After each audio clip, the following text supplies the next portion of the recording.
Itinuring ni Padre Pio ang pagdurusa bilang isang malalim na pagkakataon para sa espiritual na paglago at isang paraan upang mas mapalapit tayo sa Diyos.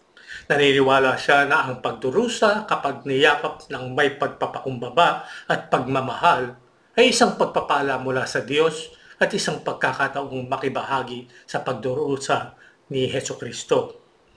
Ayon kay Padre Pio, kung mas malaki ang paghihirap ng isang tao, mas malaki rin ang pagmamahal ng Diyos sa kanila. Si Padre Pio ay nakaranas ng matinding pagdurusa sa kanyang buhay, kapwa pisikal at psikolohikal.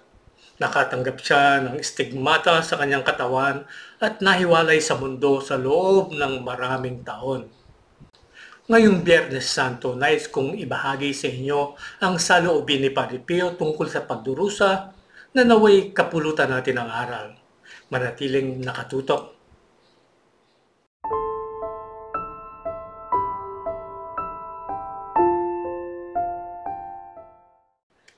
Tinanggap ni Padre Pio ang bawat pagdurusa na kanyang natamo na para bang ito ay nagmula mismo sa Diyos. Sa paningin niya, ito ay isang biyaya at hindi isang sumpa. Si Padre Pio mismo ay nagtiis ng matinding pagdurusa sa buong buhay niya, kabilang ang stigmata, mga pagpapakita ng demonyo, at iba't ibang sakit sa kalusugan.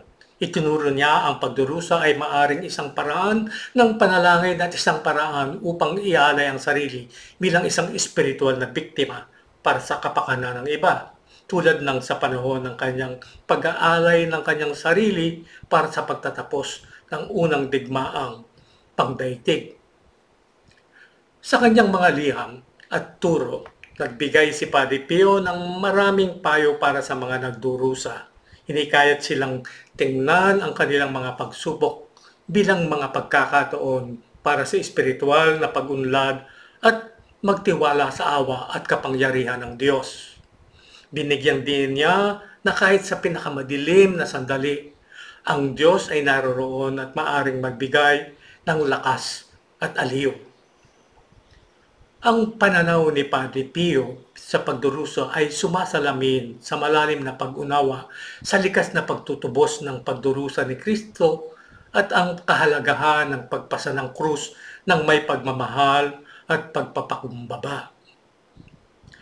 Ang kanyang buhay at mga turo ay patuloy na nagbibigay inspirasyon sa marami na naghahangad na maunawaan at yakapin ang halaga ng pagdurusa sa kanilang sariling buhay.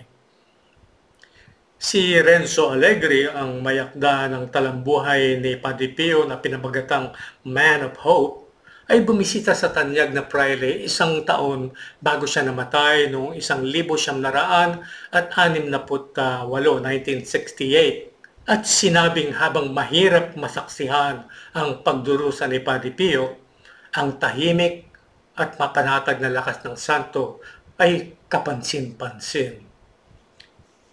Mahirap para sa akin na pagmasdan siya na naglalakad sa sakristiya o sa mga pasilyo ng monasteryo, nakayuko, kinakaladkad ang kanyang mga namamagang paa at nakahawak sa dingding upang hindi siya matumba, isinulat ni Allegri.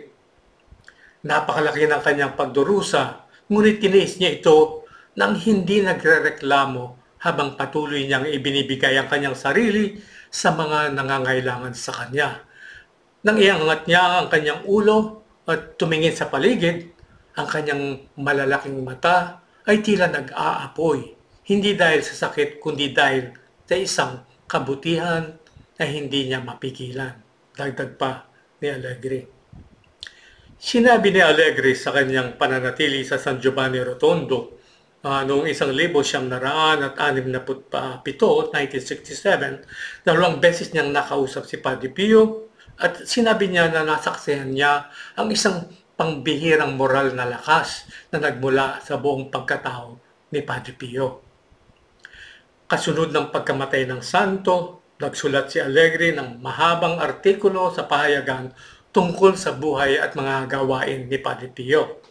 Sa kanyang pagsasaliksik, ang mamamahayag ay binigyan ng libot-libong hindi na ilathalang mga dokumento tungkol sa paghihirap ng santo. May natuklasan ako tungkol kay Padre Pio na kakaunti lang ang nakakaalam. Nagtiis siya ng napakalaking pagdurusa sa buong buhay niya na binubuo ng higit na pag-uusig, kahihiyan, akusasyon, paninirang puri, pagsubok at pagkondena kaysa sa anumang maiisip ng isang tao, sabi niya. Sinabi niya na maraming tao ang pupuna sa matinding buhay ng pagpepenitensya ni Padre Pio at ilalarawan siya bilang madilim at napag-iwanan na ng panahon. Gayunpaman, sinabi niya na ang santo ay mas mahusay na bansag na isang tao ng pag-asa. Sa buong buhay niya, sa gitna ng pinakamahirap na pagsubok, palagi siyang tumitingin sa hinaharap ng may espiritu ng pag-asa, pananampalataya at pagmamahal, dagdag pa ni Alegre. Maraming himala at hindi pangkaraniwang pagdurusa ang naiugnay sa buhay ni Padre Pio.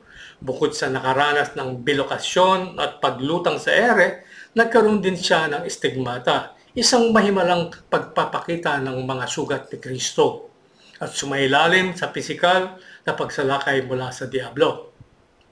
Sa kanyang kamakailang pagmuni-muni, itinuro ni Alegre ang mga salita ni Cardinal Giuseppe Siri, Arsobispo Emeritus ng Genoa, na binigyang diin kung gaano kahalaga ang nakatutubos na pagdurusa ni Kristo sa pananampalataya.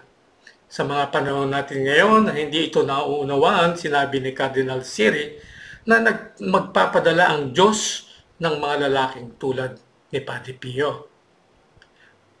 Sa stigmata na dinanas niya sa buong buhay niya at sa iba pang pisikal at moral na pagdurusa na kanyang tiniis, tinawag ni Padre Pio ang ating pansin tungo sa katawan ni Kristo bilang paraan ng kaligtasan. Sinabi ni Cardinal Siri kay Alegre sa isang panayam para sa kanyang librong Man of Hope. Sa ating panahon, ang tukso na kalimutan ng tungkol sa katotohanan ng katawan ni Kristo ay napakalaki. Kaya ipinadala sa atin ng Diyos ang taong ito na may tungkuling tawagin tayo pabalik sa katotohanan. Itinuro ni Padre Pio na ang pagdurusa ay tanda ng pagsang-ayon ng Diyos at ang Kristiyano sa halip na magreklamo sa mga pagsubok at tukso ay dapat na sumunod sa banal na guro sa matarik na dalisdis ng Kalbaryo, lapasan ang ating krus. At kapag nais niyang ilagay tayo sa krus sa pamamagitan ng pagbibinbin sa atin sa isang higaan ng karamdaman, magpasalamat tayo sa Kanya at ituring ang ating sarili na mapalad sa paraang ito na mas higit na perpekto kaysa sa pagmumuni-muni lamang sa Kanya na nakapako sa krus. At yan po ang mensahe na nagaling kay Padre Pio na nais kong ibahagi sa inyo na naway mapagmuni-munian ninyo ngayong Biyernes Santo at makatulong sa inyo na maunawaan ang halaga ng pagdurusa at pagpapasakit at lalo tayong mapalapit sa mismong pagpapasakit ng ating Panginoong Hesukristo. At kung naibigan naman po ninyo ang ating episodyo ngayong araw, ay huwag po kayong mag-atubiling mag-like, mag-komento at i-share din po ninyo ang video ito. At para sa inyo na bagong mga tagapanood, ay mangyaring mag-subscribe na rin po kayo sa aming channel bilang suporta. At kung nais naman po ninyo kaming suportahan, maaari po niyong gawin to sa pamamagitan ng paglahok sa aming eksklusibong grupo ng mga buwan ng mga taga-abuloy o nagbibigay ng donasyon kada buwan na tinatawag na mga alagad sa kalinga ni Padre Pio, kung saan mapapakinabangan po ninyo ang buwanan o lingguhang mga pamisa para sa inyong kapakanan at sa inyong mga intensyon. Nais ko lang pong liwanagin na ang mga misang ito ay para sa inyo at hindi po sa mga yumao. Ngunit maaari naman po ninyo silang isama sa inyong intensyon. Bilang pasasalamat, padadalan po namin kayo ng binasbasang larawan o medalya ni Padre Pio na naaayon po sa halaga ng inyong buwan ng donasyon. At paano naman po ang pagbibigay ng donasyon? Ang unang-una, maaari po ito sa pamamagitan ng direct deposit sa aming video account o kaya maaari rin po sa pamamagitan ng bank transfer via GCash. At meron din po kaming personal na GCash number sa ilalim ng aking pangalan. Ngunit mas pinapaboran po namin ang bank transfer via GCash sa aming video account sapagkat direkta na po itong pumapasok sa aming account. At kung may nais po kayong itanong sa amin o may mga katanungan tungkol sa paglahok, mangyaring mag-email po sa amin sa angtinignipadipio@gmail.com angtinignipadipio@gmail.com. At maaari rin po ninyong bisitahin ang aming website sa angtinignipadipio.org para sa mga karagdagang mga impormasyon. Hanggang dito na lamang po tayo. At maraming salamat po sa inyong panonood at lalo lang na po ako nagpapasalamat sa aming mga miyembro na mga alagad sa Kalinga ni Padre Pio na patuloy pong sumusuporta sa amin. Bahala na po ang Panginoon Diyos na gantihan ang inyong walang sawang pagsuporta at kagandahang loob. Hanggang sa muli po nating pagkikita, naway pagpalain at patnubayan kayo palagi ng ating Panginoon Diyos.